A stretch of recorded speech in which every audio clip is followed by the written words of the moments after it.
Hello, everyone, and welcome to the HP Podcast, episode number 246. This is a show about video games from some of the most handsome people you've ever met. I'm Ben, and with me today is, well, only one of the most handsome people you've ever met. Brandon Duncan, the most glorious ginger. Hello, how are you? Greetings. I'm good today, Ben. I'm real good. Good. Nothing too much exciting going on, just good. Is it better to have like something going on and it be like a fun, engaging time, or is it better just to be baseline, have nothing going on? Yeah, baseline probably. Too many exciting things can be bad. At least for me. I don't know about you.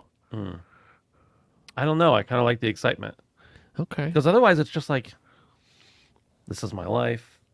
This is what the next, hopefully, 40 years are going to be. The grind. The wake up. There's a reason they call it the grind, because it's the same thing all the time and it sucks.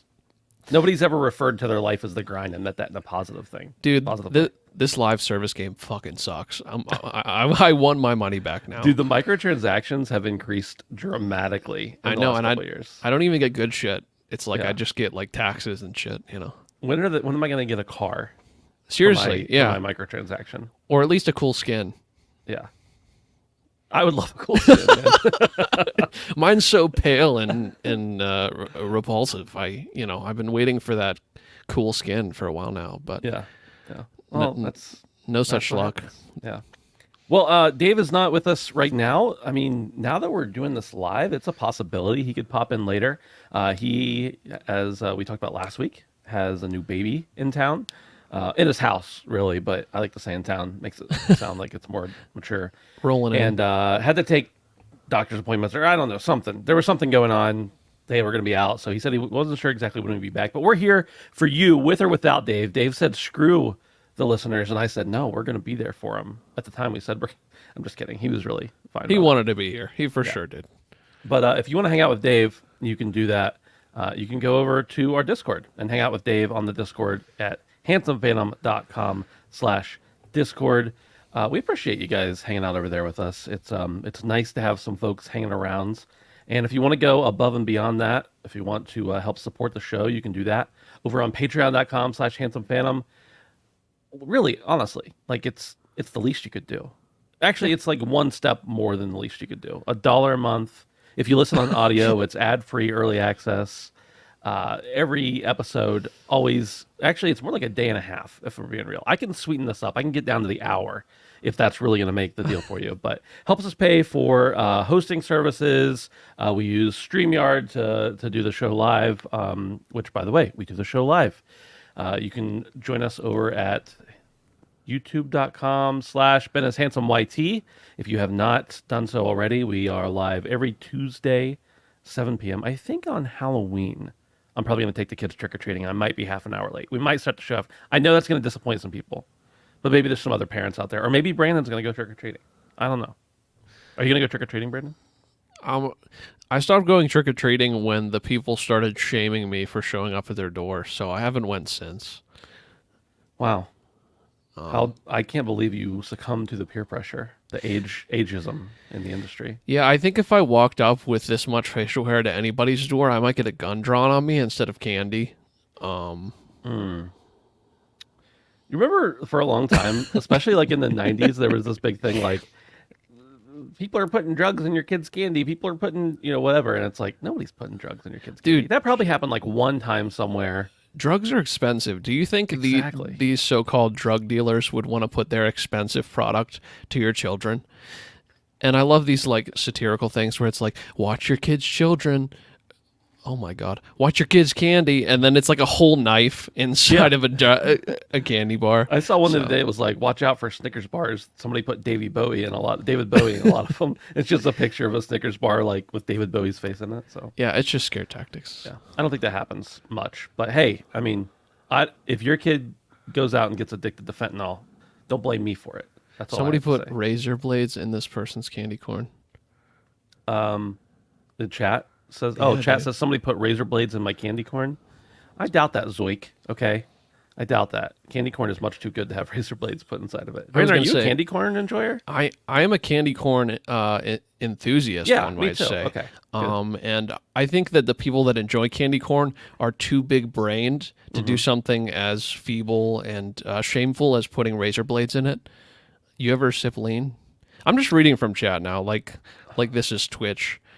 We got some unhinged commentary today. Yeah, you can't really read anything the Real Radic says without first vetting it. But yeah, see, the candy corn enjoyers, we have too much of an uphill climb to get people to enjoy it, to just be like potentially messing it up for people. I know. But And we maybe do, that's why some people don't like it. Maybe they got razor blades in their candy corn as children, and it's all over from there. yeah, I don't believe that. Yeah, Brandon, we have some video game news to talk about. You want We to do try it have out for some. once? Yeah, let's do it. Enough with the candy corn. Let's talk about the new PS5.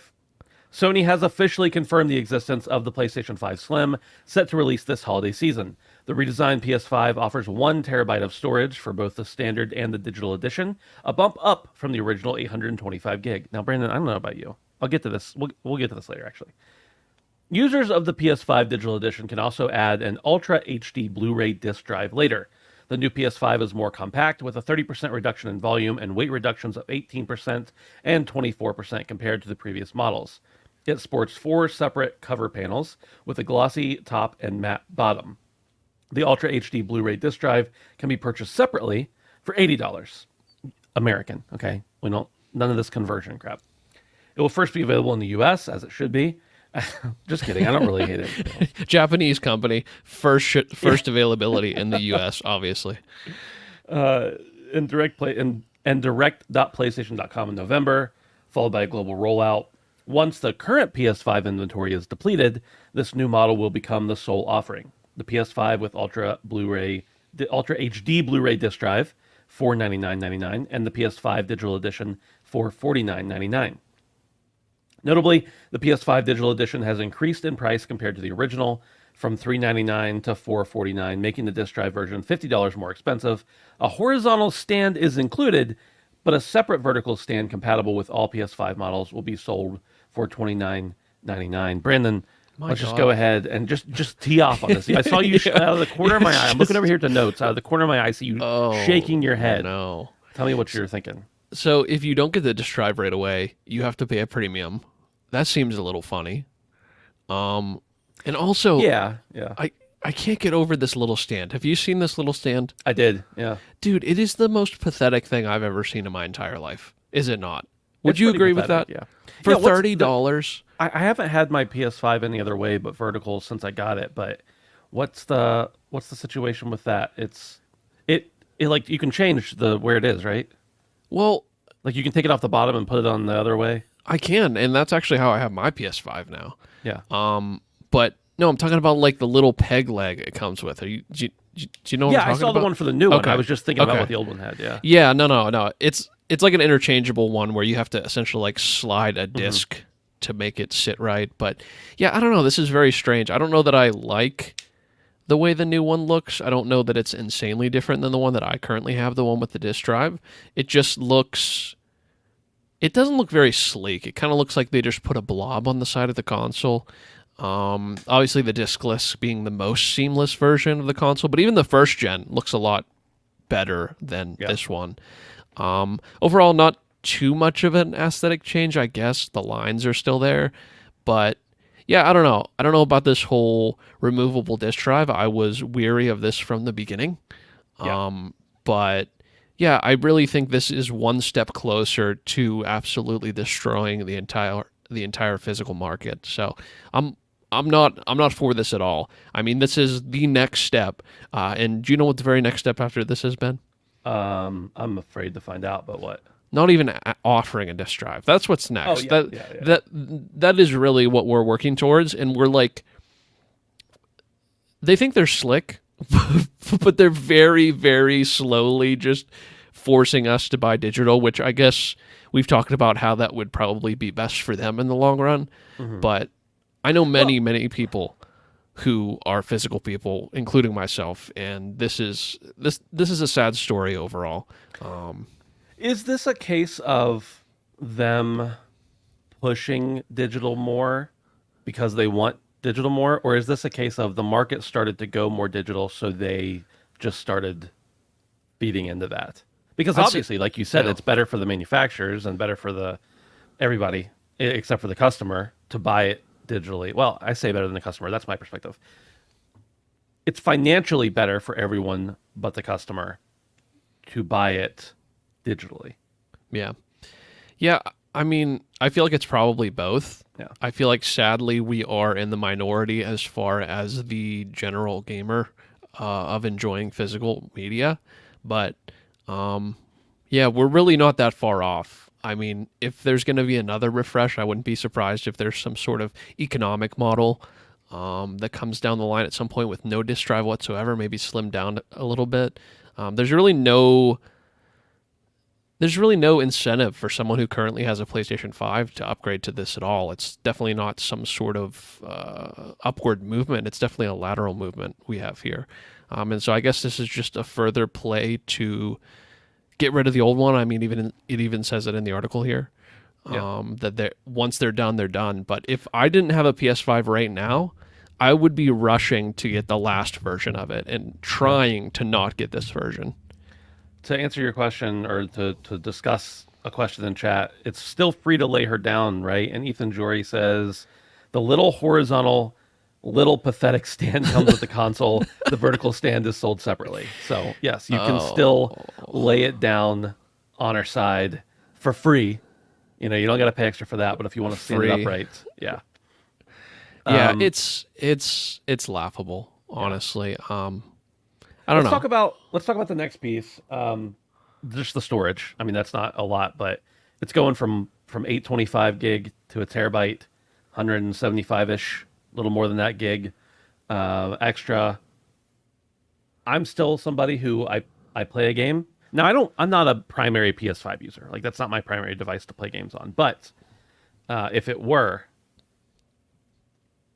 I'm the type of player who plays one game, finishes it, deletes it, right, downloads a new game, or maybe two. Maybe I have a live service. Maybe I have a mainline, story game. But pretty much, like, the storage has never been an issue for me. But for you, I think you've had a couple times where you've been like totally full. Yeah, it's literally every time I get a new game. Oh, really? Yeah, I don't know. The PlayStation 5 was my main console for years. And so that being said, I filled it up, and every time you get a trophy, you get a screenshot, and every time you get a trophy, you get a little video clip. And I know I can turn that off, but I actually rather enjoy that feature. Yeah. So between that, do you ever watch them? Do you ever go back and watch them? all the time. Really? Yeah. When I'm playing a game, I'm going back through all of my achievements after I'm done and just looking at the screen grabs, because some of them are so cool. I mean, occasionally you get a black screen, but some of them are really memorable. Or are like me dying, which is really funny in the middle of the achievement or something. Most of my media, because I have all that stuff turned off because I'm never going to look at it. Most of mine are times I accidentally hit the share button. Right. Recorded something. Yeah. Ethan down in chats, brings up a good thing though, and something I was going to say is that every single game, especially live service games, not even live service games, I mean, games like Gran Turismo, I have probably 2 or 3 games alone that I really don't want to delete off my console that can take up like 400 to 500 gigabytes alone. Yeah. Probably in the 4 range. 400? Yeah, dude.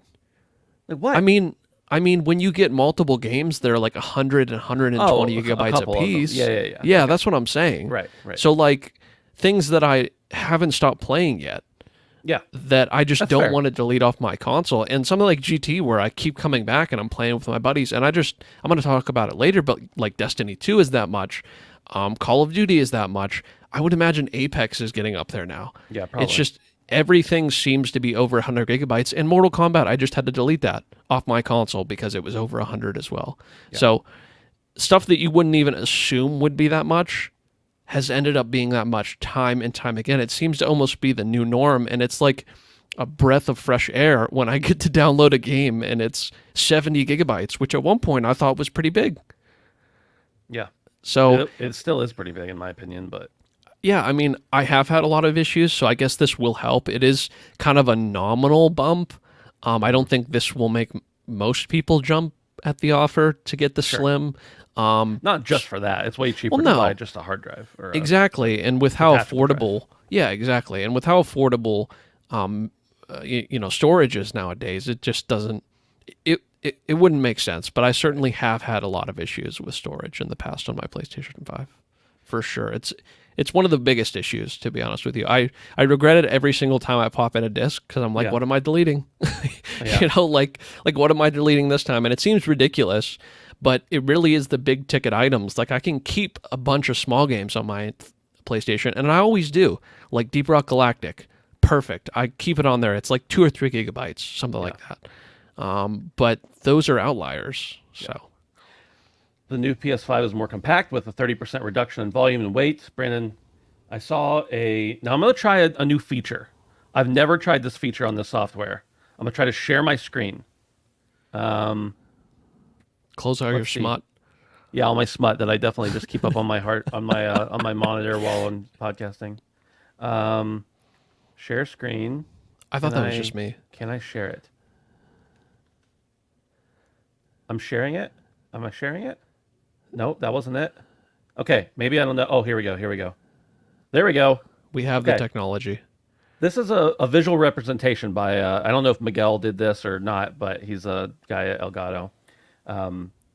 This is the size comparison of the new PlayStation 5 compared to the old PlayStation 5. Quite nice, in my opinion. Significant. It's still a little bit weird looking, but it's a significant size difference. Am I wrong in saying that the size and girth of the original one was kind of a draw to it? When it's standing up and you literally have this Tower of Sauron looking over your entertainment stand, like, don't get me wrong, it is big. It's probably too big. This is way more reasonable. But, man, it's cool. And fucking look, now that you have it on the screen, look how ugly that is. See how much more seamlessly it fits into the other design? Mm-hmm. I don't know why they had to make it so... Maybe because it is... curves, man. It is smaller. Just edges. I know, dude. She's just all lumpy. And does that... And am I wrong here? Is that a physical button? What is that at the bottom of the disc tray? Down here where my mouse is. I know this is hard for the audio listeners, but that does appear to be a physical button, but it may not be. Yeah. Yeah. But yeah, I don't know. It doesn't look awful, and the line down the side does make it visually slightly more interesting, but I don't know that anyone's going to argue with me, but the old one just simply looks better. The only thing the new one's got going for it is the size. And size isn't everything, you know? Especially when it's... Never mind. I've always been somebody who, like, I get a new console, I put it, and I play it. I don't really look at it. It is nice to like the way it looks, but that's not that important to me. But it is nice that it's smaller. It could definitely be good for some under entertainment systems where I know that a lot of people were like, this thing standing upright won't fit in my entertainment system. So, yeah. Zoik, before we move on, says, guessing custom plates won't work on the new system. That would be my guess. Or current plates. He didn't say custom plates. That would be my guess. The significant size difference. And, you bring up a good point that they're selling these plates, and I'm not saying that, it's their fault for selling them when they sold them, but there's going to be an entire market of plates out there that are not sold that are going to be for a non-main SKU now, right? Mm-hmm. Yeah, I would imagine so. I would imagine they would pivot and start to sell the new one, but for a while that's going to be really confusing for people, especially people that aren't in the know. I mean, if you get the new PS5, would you even know that the old PS5 was this big? Most consumers, probably not. No, because I think, like when we got the PS2 Slim, remember how tiny that thing was compared to the chunker? Yes, well, the PS3 was even more so. I know. So, yeah, it's another one of those instances, like when everybody makes fun of the Xbox One, the Xbox Series, the Xbox whatever. There's 1,000 different names, and they're hard to tell the difference. When your grandma goes to buy you something for Christmas, and she's like, he wants that Spider-Man plate for the Xbox. Well, which one? There's 4 versions of the console. So. Right. Brandon, let's talk pricing for a minute. Yeah. Actually, let's talk the disk drive. we talked about this slightly. $79.99 if you want a disc drive after you've already bought the digital edition. Now I know that Real Radic earlier said that we were, I don't know, he called us old or something for still liking physical games, and I'm okay. Whatever. Call me whatever you want. I'll buy a digital game if I have to. We both bought Hogwarts this year digitally because we couldn't find it physically. That's fine. I bought it, but most of the time I want physical. Anyway, if you decide later on you're getting punished, you got to pay $20 more than you would have had to pay for the physical version to get this detachable drive. And then the rest of the pricing is also it's $499 with the disc drive, which wasn't the PS5 at $550 for a while? Someone earlier was saying it was $400, but I don't remember that. It's been years. That's the digital edition. Okay. Yeah. Yeah, they were $500, and I think they did a small price increase to $550 a little while back. Maybe they brought it back down at some point. But yeah, I don't know. Just all the thoughts on pricing, whatever you got. Yeah, I mean, I said it towards the beginning, but I just don't like the idea of components costing less when you buy in right away. I feel like they have to be the same price. I mean, now that I'm saying that, I guess I'm going to double back on that because it's possible that they're taking a slight loss if you buy with the disc drive. Do you think that's a possibility? Is that they're not really trying to upsell you here? It does just cost $80, but if you buy the one with the disc, they're giving you it to you on a price cut, maybe? Because they do that sometimes. I mean, a lot of consoles sell at a loss. Yeah, I don't think that's been true this generation. I think that the PS5, somebody did a breakdown, and it was like they made $20 on them or something. I'm sure after 3 years and a new refresh, they've probably already got that cost down even further. Yeah. So I kind of doubt it, but it's a viable theory. Yeah. Yeah, I don't know. This doesn't really do it for me. Overall, I mean, I guess the price is fair. It's not some astronomical amount more for the disc drive. But the only real thing this has going for it is that it's slightly smaller, which is a nominal addition, if you ask me. The biggest standout is the memory. And even at that, it's a, once again, nominal change. I mean, you're not really gaining that much memory. Yeah. And what was it, up 250 gigabytes? What did you say it was? It's like 175. Technically, a terabyte's 1024, I so think. But, literally one live service game. Yeah. You get extra. So, but, I mean, that is... I guess that's something. They're not charging more for the extra memory, right? They're charging the same amount. And by the way, Ed in chat says that they raised it to $550 or more, I would assume, in every region but the U.S. So they did not raise it in the U.S., and these are U.S. prices we're looking at. So that answers that question. Yeah, I don't know. I mean, obviously we knew they were going to do a refresh of some sort.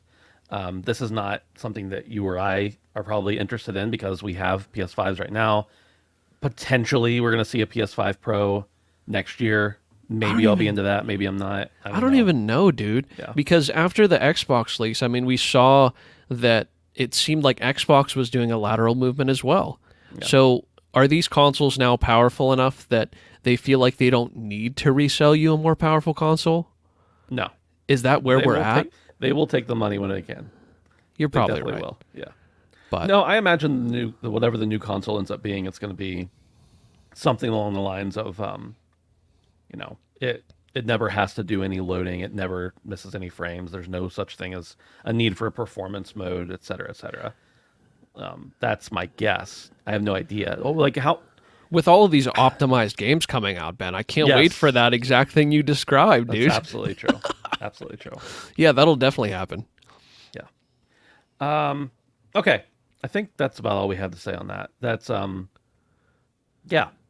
Obviously, we knew they were going to do a refresh, and fine. It's fine. It's just kind of, in my opinion, I don't really care how it looks. I don't care, whatever, as long as it functions the same. But the slim costing more kind of sucks, in my opinion. Yeah. That definitely kind of sucks. Let's see, comments here. Will the PS5 Pro disc tray be detachable or built in? It's detachable. Really good. No, the PS5 Pro. The Pro. It's not out yet.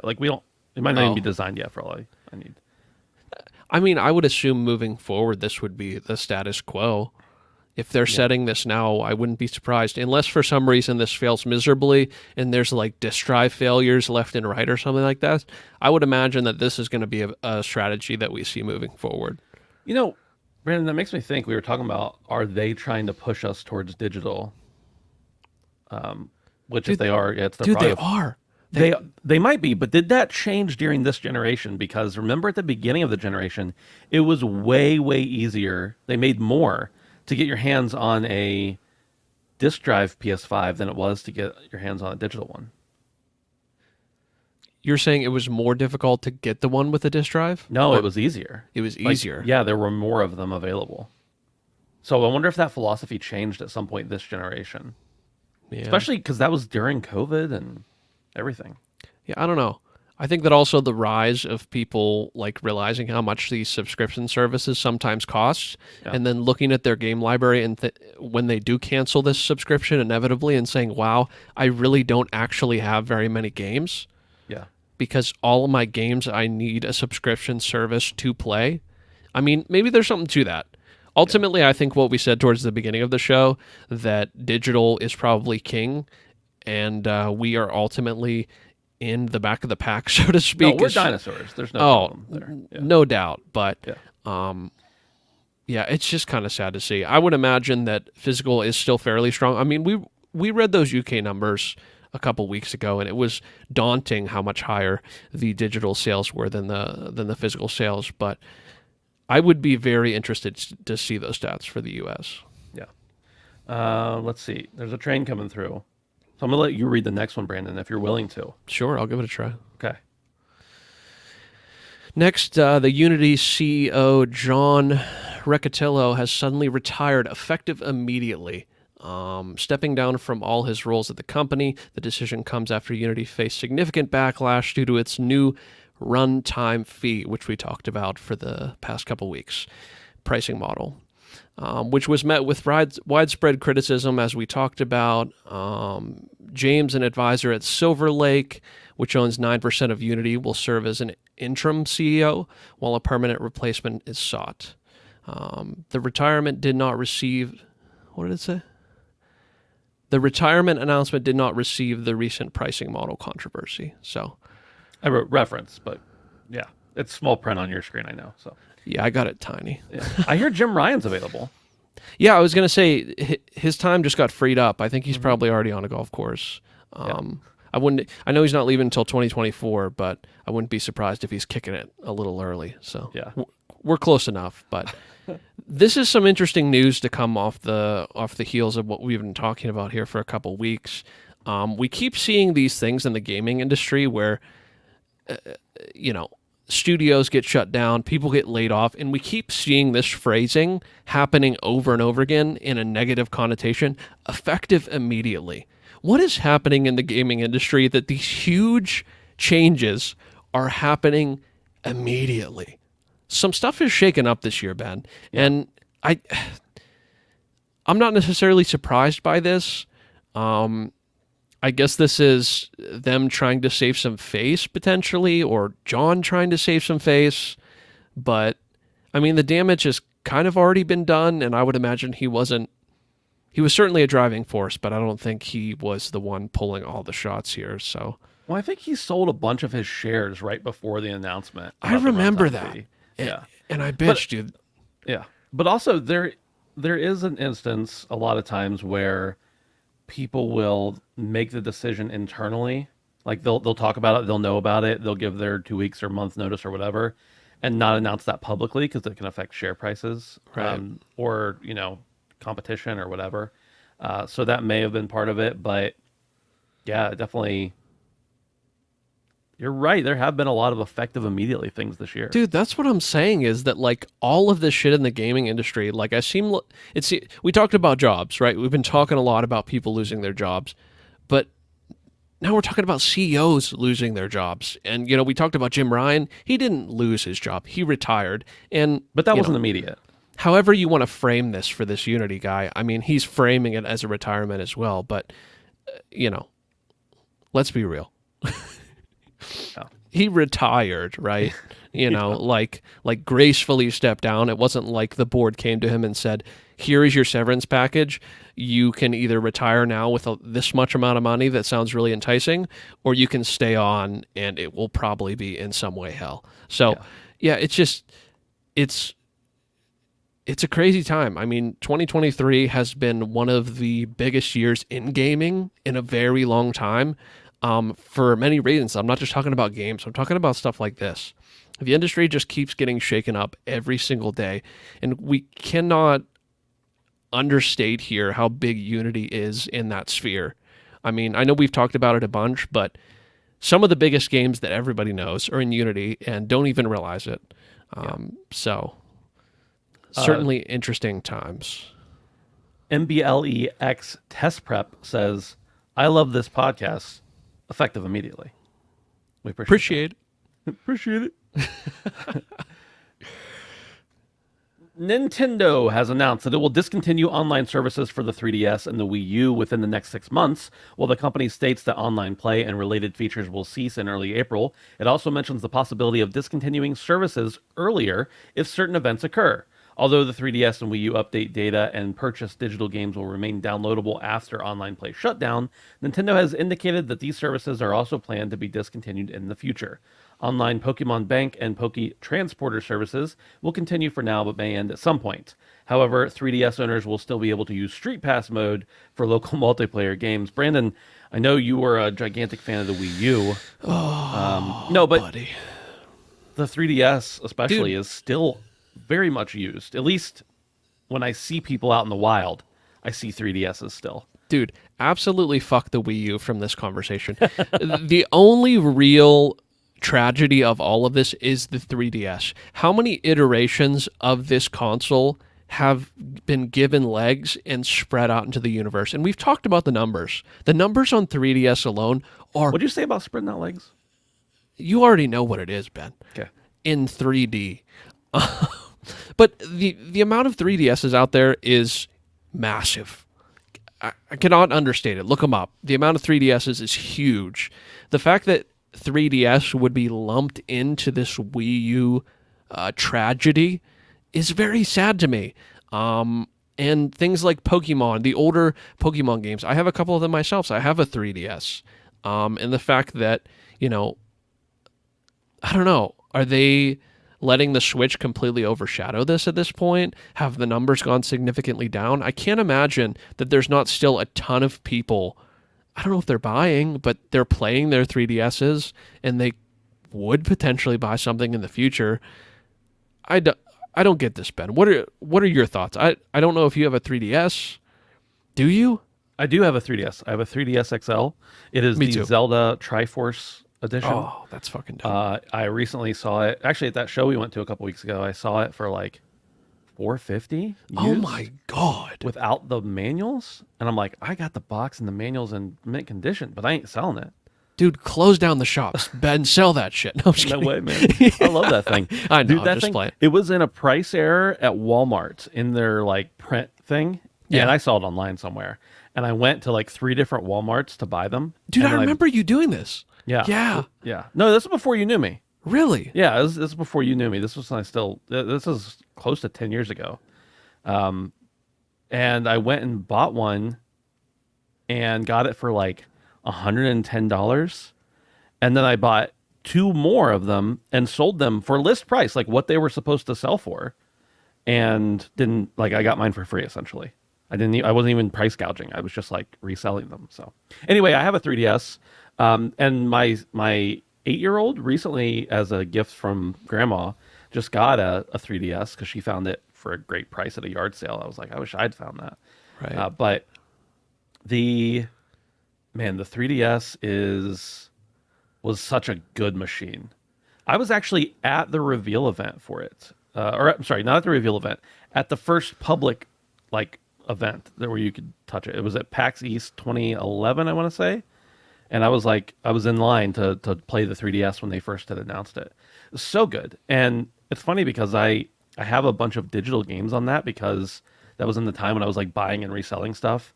And a lot of games would come with the cart, and then they would also come with a code for the 3D version. And so I would redeem the 3D version, and I would sell the 2D, the regular DS version. Now I regret that because because it's Nintendo, I can't just sign into my account on my son's new 3DS and let him play my games. Like he Yeah. has to either use mine or not play them because they're digital. That's Yeah. one of the downfalls of digital. Although that's been done away with almost everybody except for Nintendo. Pretty much everybody else lets you share between consoles. But yeah, I get it. You can't expect these things to last forever. But if we're gonna move to a more digital future, I'm just afraid of what this means. Not who cares about the Wii U, right? Right. Well, And, dude, and that's to an extent, let's even say who cares about the 3DS? But like, what about when they shut down PS4 servers? They tried to shut down PS3 a couple years ago. yeah. It's very very grim times we live in, especially as we move towards a more digital, medium. Is that these things really don't last as long as they should. And I get these things are expensive, but we know Nintendo isn't hurting by any stretch of the imagination. And maybe it's just my nostalgia kicking in. Maybe it's just me not realizing how much time has passed since I played my 3DS or bought new games on my 3DS. But it really, in reality, does not feel like it should be going away quite yet. Get rid of the Wii U if you want. Fine. We all know how much of a commercial success that was, right? But the 3DS, I feel like, is in a different league from the Wii U. And once again, I said it again, I'll say it again. I don't know why these two of all the ones are the ones going together. I would have loved to see the Wii U go now and the 3DS go in a couple years, but I don't know, Ben. Ed It's Walton sad. in chat makes a good point.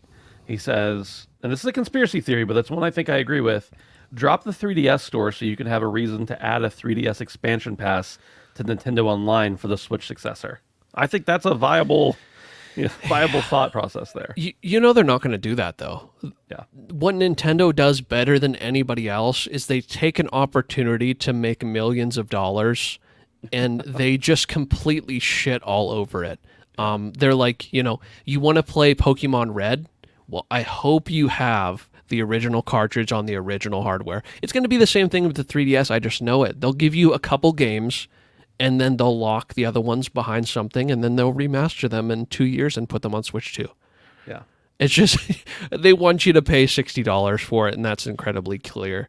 Radix says, it's easy enough to hack these things and to get every game you ever wanted on all of them. And although that may be true, I think it's a really sad time to be a game preservist and live in this time where that is the best way to play old games, is you have to do something that is morally questionable with some of these companies to be able to enjoy the software that should be available to us, even if it was at a premium. And that's the saddest part, is a lot of people would be willing to pay for these things at premium, but they leave us no choice. We've talked many times about dead games, and a lot of these companies are making them left and right. It happens every single month we talk about another game.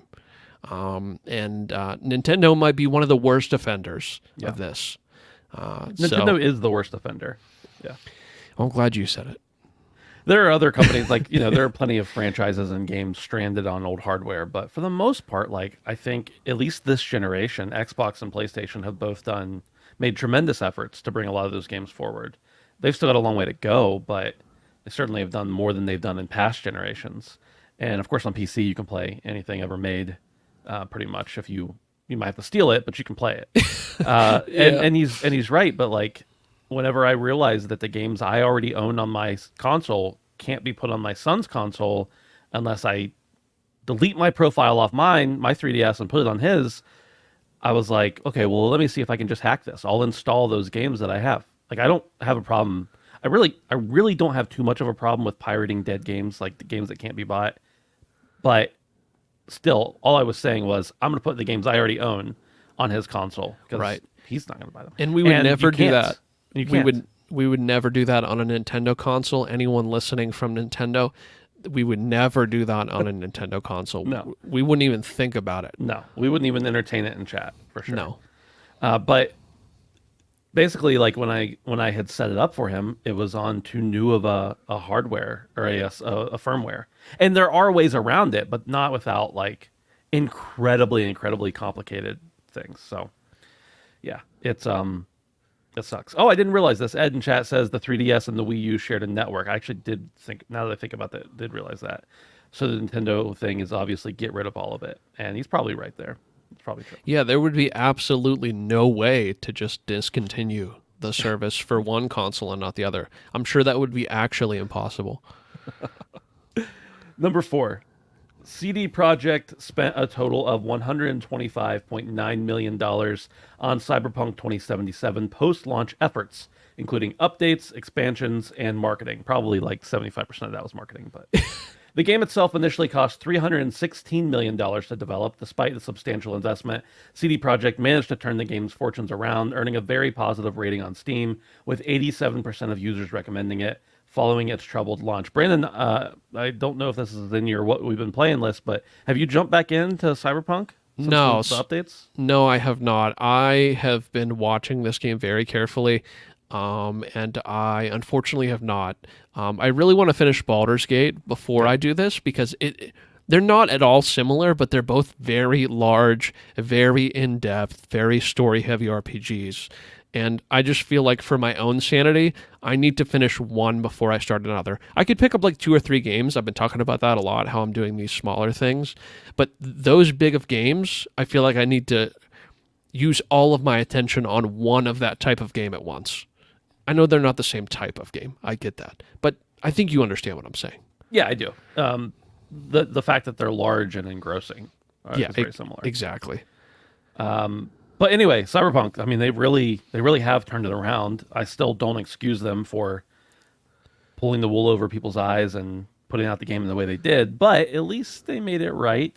Like, I'm scared of adopting that philosophy because I think eventually we'll start to have that philosophy with everybody. Like, oh yeah, it was bad at launch, but 6 months later it was really good. I don't want that. That's not what I want. But with that said, they turned it around. Yeah, it's worth playing now. They definitely turned it around, and if once again, I don't want to fall into this trap of just excusing things that were incredibly bad. Because how many months did we talk about the absolute fucking train wreck? We got the yellow card time and time and time again. It became a meme, the yellow card on Twitter. But that being said, CD Projekt Red, I've talked favorably about them on podcast networks for years now. And I'm really glad to see that they kind of got themselves pointed in the right direction. It did cost a lot of money, and it probably hurt them significantly in the long run. But I think of the available timelines, this is probably the best one for them, especially moving forward to their next games. Not having a sour taste in your mouth, because gamers' memories are like that big. They're like itty bitty. But yeah, I'm really glad they turned this around. I do want to check it out. I saw stock prices were like incredibly down for a long time. They really were hurting because of all of this. I don't want gamers to think that it's for nothing. I mean, they did sell a large amount of copies, but they were profitable before it launched. It did hurt them quite a bit, value wise. So glad to see it's turned around. And someone in chat said Cyberpunk doesn't have Judy, and you are correct, but Baldur's Gate doesn't have Judy. Oh, true. Baldur's Gate doesn't have Judy, but Baldur's Gate does have a bunch of other bays, so that's okay too. True. But it's really interesting to see this kind of turnaround happen, and I feel like it takes a very persistent and special kind of concentration from a company to do this. I think most companies are not capable. Things like No Man's Sky, things like Cyberpunk are outliers. Most companies try to turn their games around from a bad launch and fail miserably, and oftentimes go bankrupt for it. So I feel like this sort of thing should be celebrated in a way, but let's not forget how things started. So I guess it's kind of a sour and sweet type of moment, and that can be good. Yeah, agreed. Sweet and sour all the way. Brandon, this is going to be maybe your favorite topic. Oh, too bad Dave's not here. Dude, I know. I instantly put this in the Discord for Dave so he can revel in it. Redfall is receiving a major update that includes a long-awaited 60 frames per second mode on Xbox Series X and S, gameplay improvements, bug fixes, and accessibility features. This update aims to address some of the criticisms and issues that plagued the game following its disappointing launch. Despite its rocky start, Microsoft plans to continue supporting Redfall with the hope that ongoing updates will improve the player experience over time. Brandon, the game, maybe it's going to be technically better. Is it still going to be boring as hell? So I read all the patch notes, and I know we don't have them here, but they did do a lot of other changes, like enemy density, like enemies being fucking stupid, like stuff that was trash. Some of the very large criticisms that we did have about this game, it seems like they took them in stride, and I guess that's a good thing. I will say that it's been radio silent for months now, and it did take them months and months, most of the year, to do something that very, very easily should have been completed at launch. But once again, I guess this is another good turnaround. And whether or not this is going to save a game like Redfall, I think, unlike Cyberpunk, most of the damage has been done to Redfall. If you want my honest opinion, I don't think it will ever be as hyped as it was at launch, no matter how many people talk about it, because I think it was bad enough. No, Cyberpunk was bad enough too. I don't know. I just don't think that Redfall is going to bounce back. I really don't. I'm not saying that people won't buy it and people won't play it and that the update will help quite a bit, but I don't think they're going to be able to regain momentum like we've seen games like Cyberpunk kind of regain momentum after righting some wrongs. Yeah. Yeah, I just don't know if it's an interesting enough game. Like, I do see the potential there. That's one of the things we said, too, when it came out, was that we were super disappointed in it, but we could see the potential. We could see the good ideas. We could understand why it could be a fun game, what they saw, what the developers, or at least the people who came up with the idea saw. But I just don't know if it had enough of that to draw me back in. Right. Even if it's perfectly flawless now, I just don't know if it, like the game concept itself, I just don't know if it's there for me. Yeah. Yeah, I don't know. I'm with you, and I'm glad to see that they at least made their game passable to some sort of standard. I will say again that it did take the better part of a year, and I think it was really unfortunate in the way they did it. They were incredibly quiet up until this point, and I don't know which one's better or worse, just like not saying anything for a long time and then dropping something that fixes a lot, or breadcrumbing it along the way and at least updating your fan base. Because, don't get me wrong, none of us on this network, including Dave, enjoyed Redfall. We were very disappointed by Redfall. I think Dave was the most disappointed by Redfall. Dave was furious. He had incredibly high hopes for Redfall. Yeah. But yeah, that being said, I just don't know that this is going to be enough. I really don't. Trash in chat says Redfall had 3 players the other day. Doubtful anyone even played this fix. I assume that's Steam charts. And yeah, there probably weren't many people who returned. I did see some good chatter about it. Well, good and bad chatter about it on Twitter, but, that's Twitter. Well, also, I don't think Steam charts is the best metric for a game like this. Probably not just specifically this. Pass. Yeah, specifically this. But I mean, it is and it isn't, because you can assume that there are more people playing on Game Pass than there would be on Steam, but it's still, but yeah, it's questionable for sure. And then Astro Parrot King says, I don't think it'll have a comeback like Cyberpunk, but maybe after a few updates, but it'll never be as good as it could have been. And that's totally true. I don't think Cyberpunk was bad, but it was good enough to get you to want it to be good. It had spirit. Redfall was bad, and it wasn't good enough to get me to want it to be fixed. Right. Like to care if it's fixed or not. So that's the difference. And, as a little bit of a sidestep, I can't wait. Well, no, I'm not going to say this. Poor Dave. I don't want to say I can't wait till Dave fails, but I want to see what he thinks about the series, because it says here 60 frames per second mode on both Series X and S. Yeah, that's crazy. I remember seeing videos. I remember Dave talking about how poorly it looked on Series S without it even hitting 30 most of the time. Yeah. How is it going to look at 60? Yeah. The fidelity has to be through the shitter. I mean, we're talking... The floors are transparent. Pre PS4 type of fidelity here or something. Yeah. I mean, I'd really be interested, but maybe our boys over at Digital Foundry, I say that as if I know them. Maybe our boys over at Digital Foundry will do a nice little video for me that I can check out. So I don't know if they'll spend their time on it or not, quite frankly. You're probably right. Brandon, this one, I figured you'd be really interested because I know you've been waiting to dive back in. Oh, dude, some more news about shit that should have been at launch. Go ahead. Whatever. Yeah, that's true. Yeah. Bethesda has released update 1.7.36 for Starfield, which includes improvements to the game's field of view settings, stability enhancements for Intel Arc GPUs on PC, and various other performance improvements. This update aims to address player feedback and enhance the overall gaming experience for Starfield players. Bethesda has expressed its gratitude for the ongoing support and feedback from the player community. Now, Brandon, this is a game that has maintained a large player base, but one of those players is not you. No. Will the FOV slider be enough to bring you back, Brandon? I already re-downloaded it. Wow. Impressive. No, I didn't. I'm just kidding. I actually just deleted it. Actually, right before the show, I needed space for a far superior game, Forza Motorsport, that came out today. I deleted Starfield. Although, do I still have it downloaded on my PC? I had it downloaded 2 places, which just didn't even make any sense. But it's crossplay, so cross-save, whatever. Yeah, I guess, man. Is this super sad to see? Here, wait, let's look. Number 6, number 5, number 4. We have 3 news items in a row of games being updated that were previously lackluster in some way or had lackluster features that we're now talking about them and celebrating as if this is a good thing. This is the world we live in now, is it not, Ben? It is great to be a gamer. Yeah.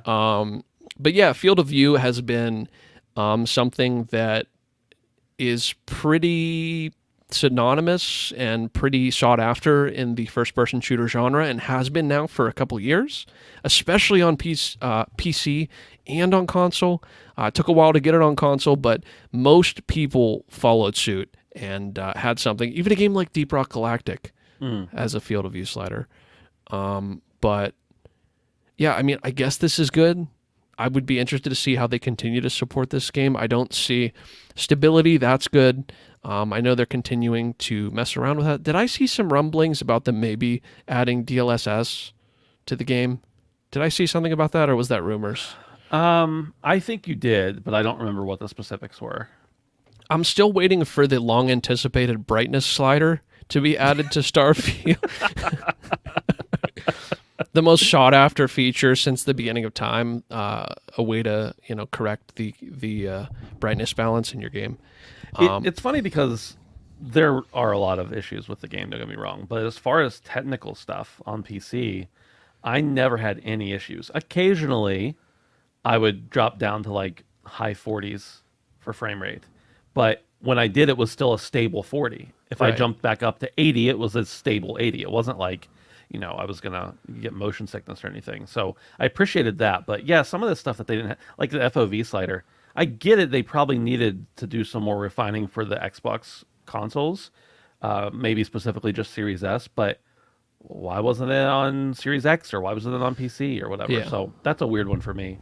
And Edward Walton here, based on what you just said, Brandon, says AMD said they were not blocking DLSS implementation with their partnership to get the heat off their own back, because a lot of people thought that AMD had struck some sort of deal to prevent DLSS. So that's good. But yeah, the game overall, I know that there are a lot of complaints and stuff, but I really had a good time with it. I think I spent 55, 60 hours, and I'm not done. I mean, I finished one playthrough, but I'll go back, obviously, and play through New Game Plus at some point when there's not so much else out there.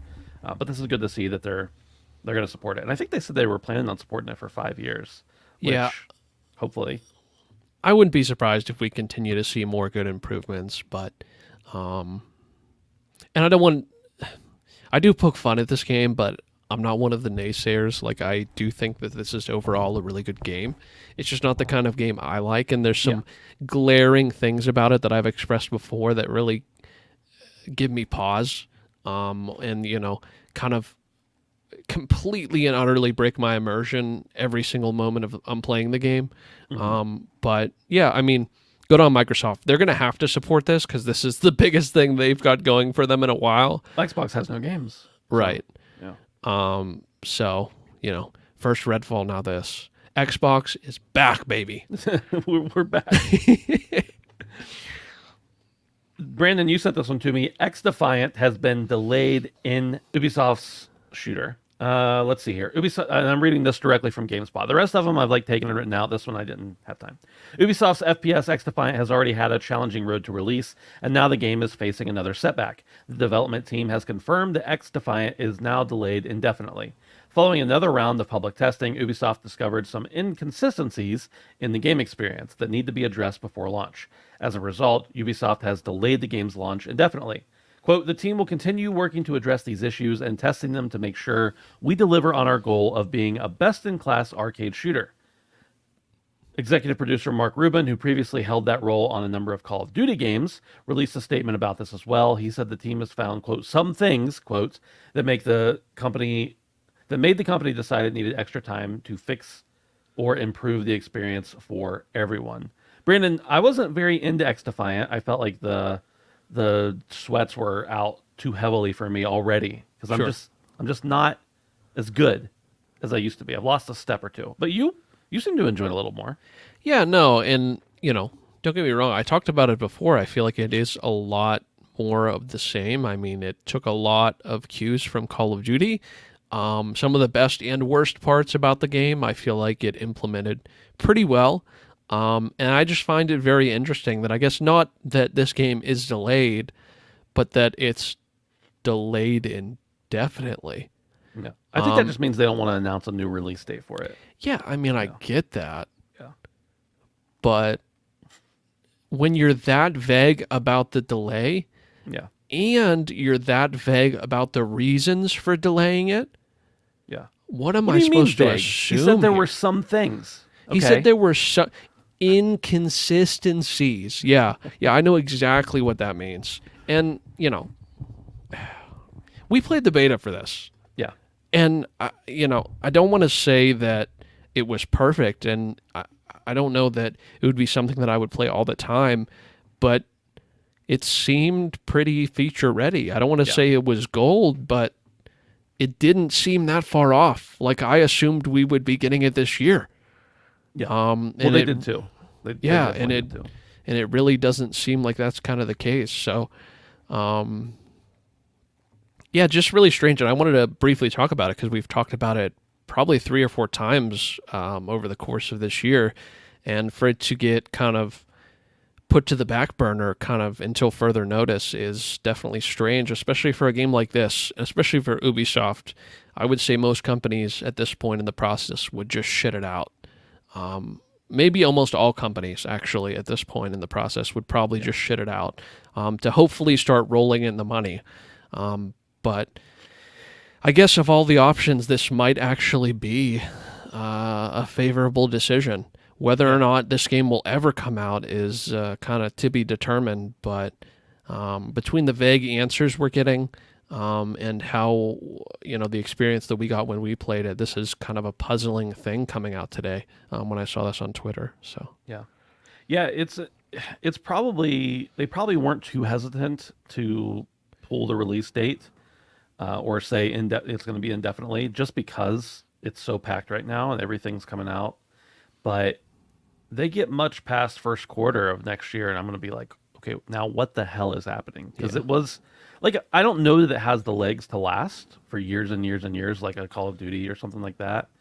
But it definitely would have been a hit for 6 months or more. And the way that they're pumping these live service games out, I feel like, isn't that enough? I don't know. Dude, 6 months of large profit. I don't want to say that's the new lifespan for a game, but some of these live service games, like, I swear to God, I think some of these board meetings, I think they go in saying, like, this is our risk reward. If we make X amount of money in 8 months and then we shut the servers down in 10 months, we would be okay with that. Like, those conversations are happening. So, I don't know. I guess we'll see next year. Part of me would not be surprised at all if this game never came out. But maybe I'm just being a little pessimistic here. I don't want that to happen because I feel like there was some potential there. Not that it was reinventing the wheel at all in any way. But we could use for more competition in the first-person Call of Duty-esque genre, because, I've expressed my disdain for some of the more recent business practices. So, yeah. Well, Brandon, it's about that time we move into what we've been playing. But before we do that, Daddy Diwali popped in and said, "This is crazy. Seeing Brandon for the first time with that glorious beard is not the person I envisioned talking to me for the past couple of years." I think that's a good thing, Brandon. Is that a good thing or a bad thing? That your voice doesn't match? I don't know. I don't know what that means. Nonetheless, let's talk about what we've been playing. Brandon, why don't you go ahead and tee it up for us? Yeah, so I've been kind of all over the board this week. I want to mention two of the things that I played last week because I completely forgot about them. I did try out Lies of P. I should have said this last week. I haven't played it in about a week, but it was 2 weeks ago now that I did play it. Overall, I feel like this game is super duper quality in so many ways. I don't think that it will stick around for me. There's something about it that I don't love. It falls very heavily into the Sekiro type mechanics with dodging and parrying a lot of the time to be the most effective you can be. And that sort of gameplay is my least favorite from playstyle, period, through all games. This is why I had troubles with Sekiro. This is why I never play block characters and parry characters in all the From games like Dark Souls and Elden Ring. I just don't mesh with that sort of gameplay. And I feel like even though this game does scream quality at pretty much every turn, and it even trails its own path, which so many times these Dark Souls-esque games kind of fall into a line and don't really do much to innovate the genre in general. But this has some really interesting features with the handle mechanics that I think are really cool. And I love how you can chain combos together, like the light and heavy attacks actually chain in combos, which is something that Dark Souls does not do, Elden Ring as well, that I think is super awesome and makes the combat super fluid and gives you a variety of gameplay. But overall, want to keep playing it, and it's on Game Pass, so I'll probably try it out a couple more times, but overall, not really my type of From-esque game. But I don't want to detract anything from it because I do genuinely feel like some people give it shit needlessly, because I feel like it is probably, not even just for me in general, I would say pretty confidently, aside from this and aside from Neo, these are the best and closest stamps of approval that From would give on a game. I would almost bet any money. That, and I'm going to kind of shift gears a little bit. I played the new Saints Row because it was on Game Pass. And it is sad to see Volition go, but I can regretfully say that it was not for a bad reason after playing this. That's really mean. I didn't mean that. But it's really fucking bad, Ben. Don't even try it, guys. The new Saints Row, I tried to play with my dad, and it was so broken after... How long has it been out? Years? A couple years? Close to 2 years, maybe? I was getting an insane amount of bugs. The driving is unhinged in a way that I can't even describe to you. And that's the best part about these games, is they are crazy. They're unhinged. But I feel like this game towed the line of wanting to have a more grounded, interesting story like Grand Theft Auto, but also took some of the other things about the series and just shot them through the fucking roof in such a confusing and disjointed way. This game is a fucking nightmare. And I know we've been saying that since launch, but I could tell you confidently that it has not gotten any better. This game is bad. I don't think I ever want to play it again, and I played for like 2 or 3 hours, max. Probably 2 hours. So, sad to see, especially coming from a studio that has such an interesting and long pedigree, making games since the 90s. But yeah, just, I guess, one bad game away from closing a studio. It's the world we live in, so... and I'm happy to report that my Ubisoft Plus was not for nothing. I talked a couple weeks ago about how I mindlessly subscribed to a month of Ubisoft Plus, and luckily for me, Assassin's Creed Mirage came out in that time frame as well. overall, I feel like this game is a return to form in many ways. I felt very pleased with the gameplay, but I don't think I want to play an Assassin's Creed game. I don't know, and I hate to naysay all these things, but at this point in the games that I'm playing, like I don't exert myself to keep playing games that I don't enjoy just for the sake of completing them. So I'm going to keep playing it until my Ubisoft Plus runs out. But yeah, for Assassin's Creed fans, I would heavily, heavily recommend this. I think that overall, the moment to moment is super fun, and that's when I was having the most fun. But I will say that the story was kind of uninteresting to me in general. Maybe I didn't get far enough yet. I've probably played about 5 or 6 hours, but it just seems kind of on the back burner, which I don't know. I feel like some of the other stories were pretty good. So more to report on that soon. Thinks yeah, he's able to join us. I think he was going to get a chance to play it this week. Yeah, no, I actually messaged him about it. He was enjoying it quite a bit. And I don't want my negative feelings on it to persuade anyone negatively. I think this game is really good. I just don't think it's the type of game for me right now. Maybe in a different. You played the early Assassin's Creed. Oh yeah, games, right? Oh yeah, absolutely. And I think that maybe at a different time of the year, I would be super interested in playing this. But right now, with so many other things grabbing my attention, like Forza Motorsport, which I have downloaded right now, that I've been waiting endlessly for, with Mortal Kombat still knocking on my door, and Baldur's Gate here, I just don't really feel motivated. And I don't think that necessarily is a stamp on the game. It's more a problem with me.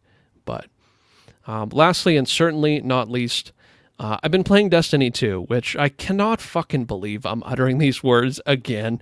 How many times do I have to, endlessly complain you have about this game probably a dozen times. I know, dude. This is like the bad ex-girlfriend or something. It's just it's not good, but for some reason I'm back at it again. So yeah, I don't know. I was playing with my soon-to-be father-in-law, and as much as I've talked about this game poorly, Destiny does things that other first-person shooters can't. And it has some of the better games as service elements that are in the industry. Plain and simple. And the numbers prove that. Look at the numbers for Destiny 2. They still outnumber some of the newer games. Hands down. So, yeah, I don't know. It was a lot of fun to get back in. I don't know that I'm going to stick with it. But my biggest complaint with Destiny is the same one I've had for years, in that it wants it to be your only game. And that's the only way that you can be as efficient as you possibly can be. And I guess that's the way I want to play games. I guess you don't have to be efficient, but if you want to, how am I trying to say this? If you want to experience everything the game has to offer, you have to put a lot of time into the game.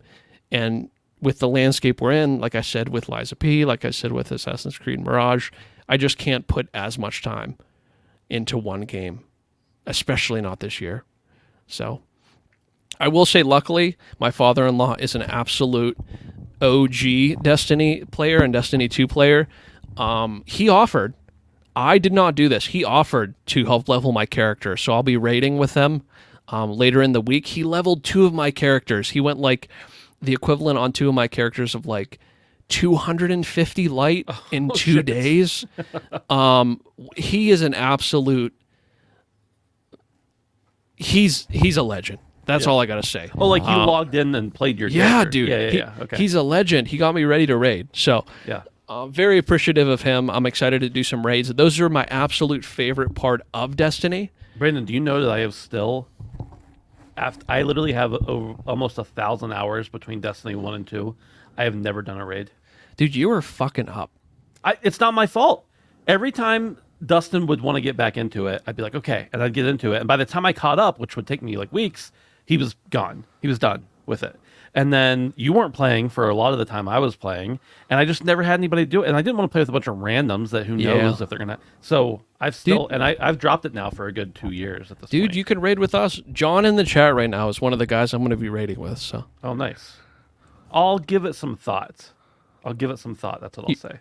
You're not doing it, dude. No, you I could said tell this weekend, and I don't know that I can do it this weekend. we're doing it tomorrow, actually. But Okay. I'm sure we'll be playing again soon. Yeah.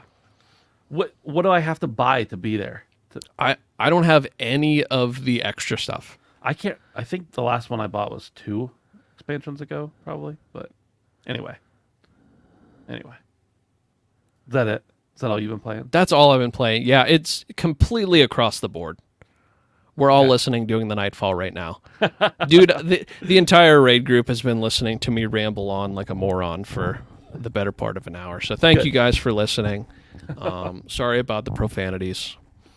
They're nice gentlemen. That's what y'all are.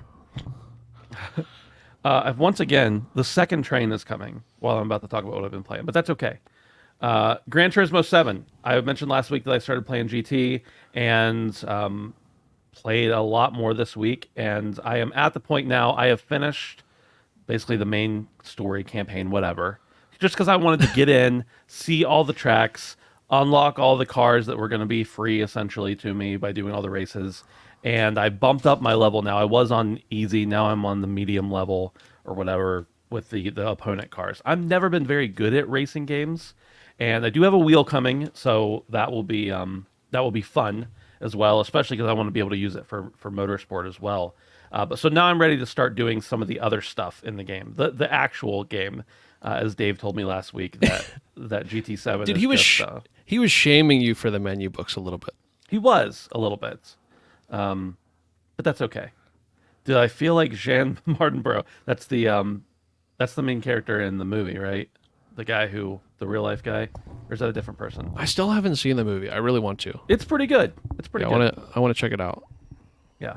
So anyway, I'm at the point now where I can get into more stuff, but I wanted to wait till my wheel got here to play some more because I have all sorts of other stuff to play. And of course, as I say, all sorts of other stuff to play. The thing I decided to play is Gotham Knights. And this is a game that I really was excited for. I wanted to play it when it was coming out, but then it came out to piss poor reviews, and I just said, I'm going to hold off for now. It's on Game Pass now, so I downloaded it on the PC. I threw the frame rate counter up just to see. And I'll tell you what, as far as the way this game looks and feels, it's like nearly perfect to me. There is almost no frame drops. It's hitting 60 or above constantly. It's very pretty. Everything looks great. No hitches, no bugs for me at least. I know that my friend Barry had some bugs, but he was able to reload and get it to go. So, take that with every game's going to have a bug here and there, I guess. But as far as the technical state of the game, it seems to be in a great spot. And hopefully, I don't know what it was like at launch, obviously, other than I saw some people trashing it. But now, a year later, it's in a good spot. And again, I don't want games to get that comeback story because I want them to come out and be good. But it's in a good spot, it seems. As far as the actual gameplay, like, the main story of it is that Batman's dead and you're the Gotham Knights and you're a team of 4 people. There's Robin and there's Nightwing and there's the red guy that I can't remember his name. I just had it on the tip of my tongue, and there's Batgirl and Dude, Red Hood? Red Hood, that's it. Thank you. It's the red guy. The color is in the name. I know. Sorry, bro. What? Are you laughing at now me? That I just love that you didn't remember that. It's funny. Yeah, and I'm the comic guy too. I know but I'm playing as Batgirl, and it's really good. The story is whatever. It's a typical superhero story that you're getting, and basically I'm just going around map clearing. Every night you go out and solve a bunch of crimes, progress the story a little bit, come back, do all your upgrades, talk to Alfred, go out again. And it's very much just like open world checkboxy, but that's exactly what I want. So it's not what I want all the time. It's just what I want right now in between some bigger games that are coming out. Spider-Man 2 is coming out in a little while here. I just came off of some other games. So definitely, I'm enjoying it. I've probably got, 6 or 7 hours into it. And it's not a game I can see playing. I think you can play it like all 4 times through with all the different characters. I'm just mainlining one character and playing with Batgirl the whole time. Maybe I guess I could switch up for a night or two to some others, but for right now, I'm just kind of just wanting to play it, just to play it through. So that's pretty much what I've been playing, and that's it. That's pretty much it for the show. I as usual, if you're here in chat and you want to hang out for a little bit, some of you have asked some other questions that we can get to. We'll stick around for a little bit and just talk with chat and everything. But as far as the actual podcast, the audio listeners go, that's all she wrote. Don't forget to join us over on patreon.com/handsomephantom. Little as $1 a month. We appreciate you. We appreciate your support over there. And of course, hang out with us in the Discord, not just on Tuesday nights at 7 p.m. when we're live on YouTube, but also you can hang out with us at handsomephantom.com/Discord and join in and talk to us anytime. We appreciate you guys, and we'll see you next week. All right, that's it. You can take your shirt off now, Brandon. It's not time for that quite yet. It's not late enough for the shirt to come off. Brandon, while we're talking for a little bit here, let's see here. Daddy DeWally asked a question earlier that I think you'd be best to answer. Oh, and also he said it was a good thing. You're much more handsome, so you have an ugly voice. Oh, good. Yeah. He said Bloodborne and Demon Souls Remastered are the only two FromSoft games I haven't played. Which one should I jump into first? You're better equipped to answer that one because you've played all of them, right? Are the only two from... Honestly, it depends on how much you care about graphical fidelity, because the Demon Souls Remastered is beautiful, it's polished, and it's a timeless classic that is on your new console. And almost, if you didn't know any better, if you were just a normie, you would think it is a brand new game. I'm positive of it. Bloodborne is a step above most games, but has some performance issues. So if that matters to you at all, I would play Demon Souls Remastered. It also depends on how you play. I mean, Demon Souls Remastered is a much slower paced game in a lot of ways. Bloodborne is set up different than other From games because the main mechanic is rolling. It's less of a it's less of a block-based game, and the gameplay is a lot faster in general. So yeah, I mean, I would take those two things into consideration. If it were just me, I would probably play Demon Souls, and you can hold out like the rest of us for the Bloodborne remaster that's never coming ever. But yeah, that would definitely be what I would suggest, would be Demon Souls for sure. He also said, getting ready for Forza, Ben. I'm loving the online races and motorsport. Yeah, I'm ready to jump into Forza, into motorsport, but I'm gonna wait for my wheel. Should be here probably next week or something. I got to touch base with the guy about it but I'm gonna wait till my wheel comes, I think. But Brandon, you're hopping in probably tonight, right? Dude, I'm hopping in as soon as we get off. Yeah. I already downloaded the update. You're like, speaking of which, I'm disconnecting now. Yeah, you're like, actually, bye. Yeah. Oh yeah, if Elden Ring was your first From game, I would definitely recommend. Definitely recommend the remaster. And I don't want you to think that's because I'm talking poorly of Bloodborne. If you like the aesthetic of Bloodborne and performance doesn't bother you whatsoever, maybe Bloodborne's the better game. Maybe Bloodborne's more fun in some ways and has a more interesting setting. But they're both amazing games. I mean, you're not really losing either one you do. And as far as motorsport goes, I don't want to sidestep that. I'm super fucking hyped. I've been waiting for this game for months. I have been talking about it on the show for months, and today is finally the day I'm going to play it. I did not cave. Part of me really wanted to spend $35 and upgrade my Game Pass subscription to play it early, which we've talked about is the dumbest thing. Yeah. And then somebody said, well, Brandon, then you could buy it on sale and still have the game. Doesn't matter.